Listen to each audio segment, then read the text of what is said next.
How are you doing today? I was just thinking about some things, and I thought that maybe it'd be helpful to share. So, if you're new here, my name is Sherry. I'm an adult with ADHD, probably autism, and I've been struggling with chronic fatigue, which apparently is a lot more than just being tired all the time. I just watched a video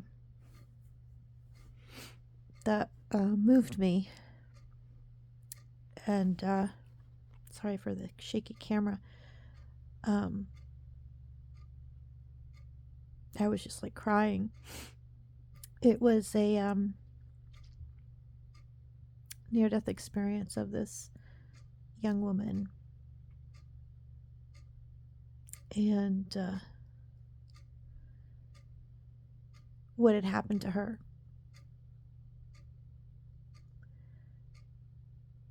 And her meeting God. That might seem so random for me to talk about on my channel because I don't talk about religious things.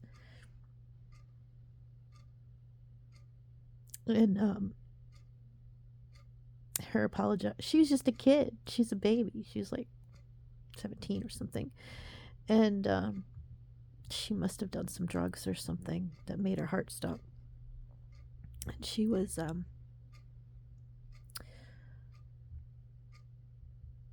dead for like half an hour. And when the paramedics got there, they had to work on her for 20 minutes. Then shocked her heart back, and she got to speak and tell her story. And I just started sobbing. And it might sound so random. You might be like, why are you talking about this? And her life is so short. She's apologizing to God for the choice that she made.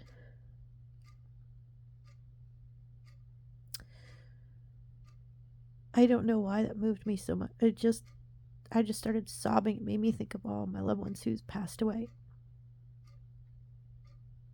And all of this grief,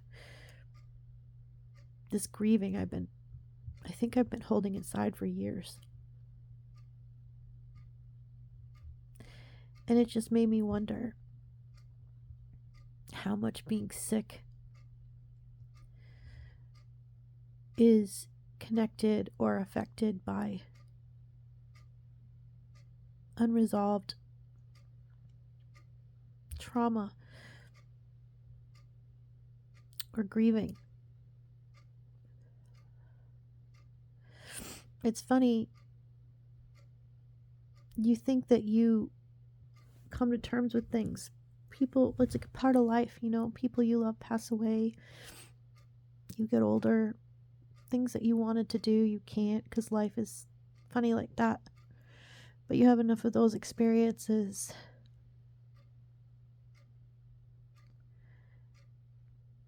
and it takes something from you. All the things that you thought you could do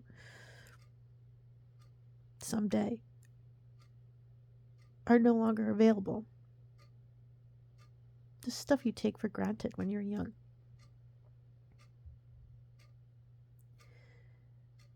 And oh my God, all the crying, I was just like, wow. I think I'm holding a lot inside that I didn't realize I was. Still heartbroken over losses that I've had. I don't know how that's possible. It's very strange. We think that we come to terms with things enough and then we move on. But it made me wonder, how much do we hold inside and not process? And with all of the distractions that we have today, if you're uncomfortable or something's too emotional or overwhelming, we have a million distractions. And that's not counting like addictions and other things. Being sick is a funny thing. Because you can't do much. I'm not always in bed like this. I seem to get... I had my breakfast a little while ago, and it's funny because it seems to come and go.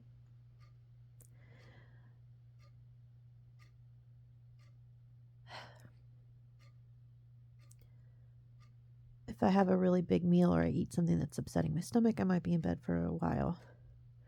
And then later on, I'm feeling better, and then I can get up and maybe get dressed and do... I got to shower last night. Yay! I'm clean. I am discouraged, but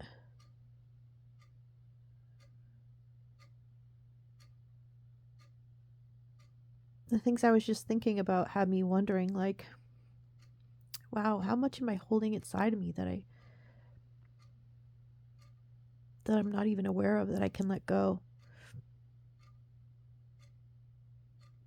Being sick has a funny thing about it, is there's only so many video games you could play and videos you can watch and distractions you can have before you're just kind of like stuck with yourself. And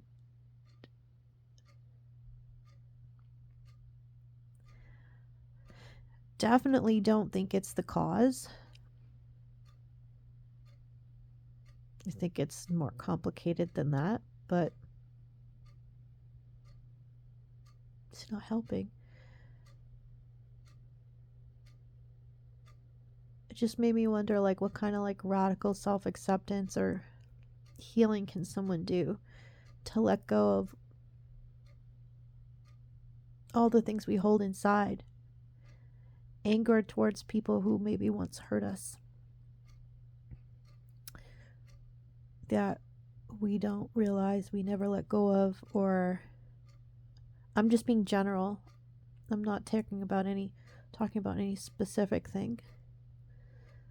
But sometimes you get hurt enough in life, you can build a wall around your heart.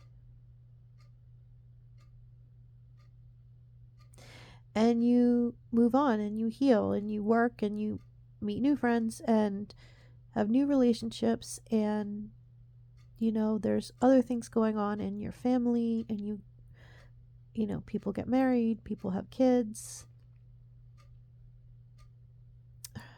our loved ones get older. I don't know, sometimes I feel like, you ever watch The Fifth Element, where Lilu at the end, she sees, like, it's kind of an extreme example, but you've had enough painful experiences in life and you're like, what is the point? I don't want to not be here. I'm not in a depression right now. I know I'm crying and talking about heavy stuff, but anyway, I just didn't know if that would be helpful. I was just thinking, wow, I feel like I have a tidal wave that's inside of me of hurts and loss that I maybe haven't dealt with. And if that's the case for me, it's probably the case for a lot of us. I mean, I don't think people would even have addiction. I mean, except for, I shouldn't say that because that's like a gross overgeneralization, because that's not true. But I mean, a lot of it's coping with pain. We're taught to move on and be strong. But nobody teaches you how to heal.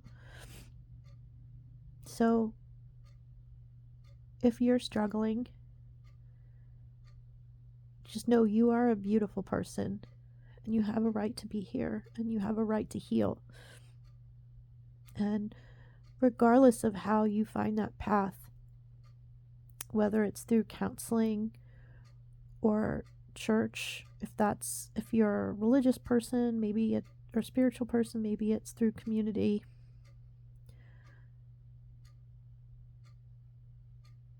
Nobody wants to do that kind of work, right? Because it hurts. But maybe we should. I don't know how. I haven't been spiritual and I don't even know how long. Anyway, I love you guys. I watched a video yesterday as well about, and I'll share it in the community post, about a study that was done about trauma, painful experiences, and just all the people. This was like, I don't know if it was a study done over decades, how some people heal from trauma and some people don't.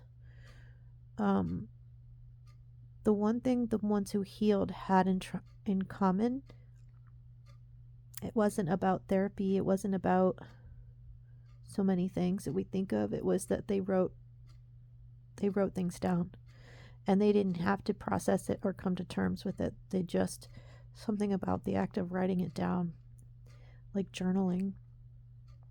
You probably don't even have to keep it. I figured I'd mention that too. I don't know. It's heavy, and I'm sorry if this is depressing, but it's darkest before the dawn, right?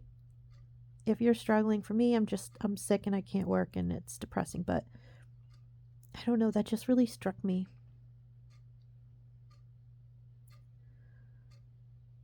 Maybe I'll share my story someday.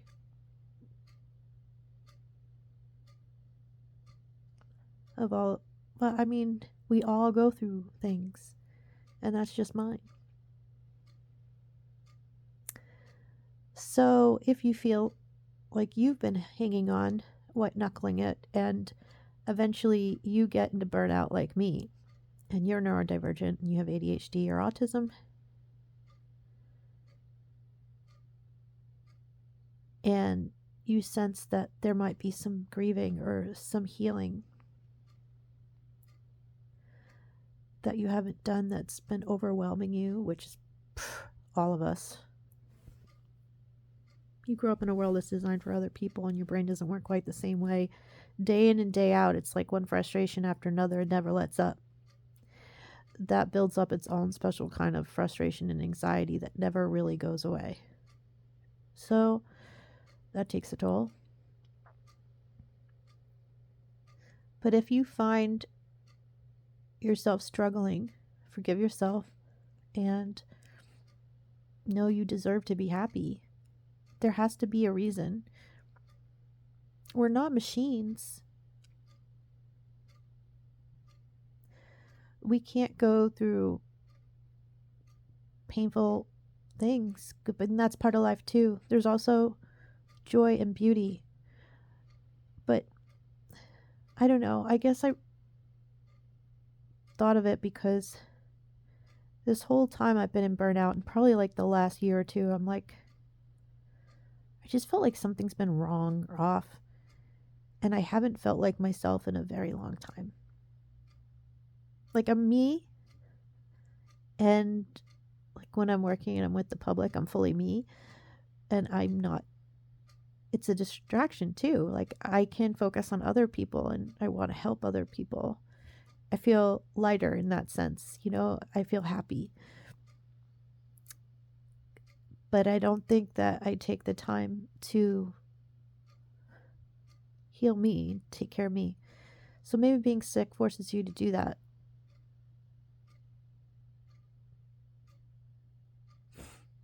I love you guys. I hope you're doing well. I'm sorry if my content's been depressing lately. I know that this is part of it.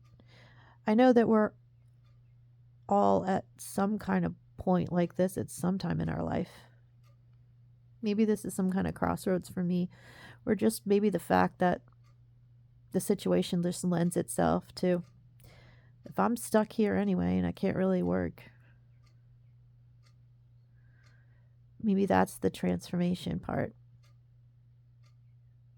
Maybe the healing isn't just physical.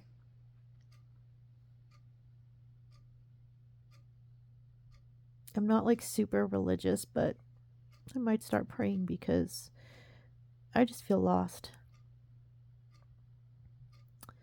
You know, I used to feel like I had some kind of direction, and I'm like, this is so much work. And I just want to be happy again. I just want to be able to just do stuff again. So I know it's available to me somehow. I just don't know what I'm missing. So I love you guys, and give yourself grace. We're so mean to ourselves. If you're anything like me, you might be mean to yourself. You might just get really pissed off at yourself all the times that you're late for work and you can't be on time like everyone else, that you can't do the things. And God, it's so frustrating that eventually, like, you're holding on all day long, and eventually you get to the part where, like, you're dropping things and you feel like you can't do anything right. And yet you have so much potential. Oh, God, that's so painful. That's a painful part. Because you don't understand why you have had dreams or aspirations, and yet there's always, and life stuff's for everybody, don't get me wrong. It's just like an extra layer of work. You know, the neurodivergent experience, it's exhausting. It's always something to fix and manage, and it's just like, can I just be? I want to be joyful again.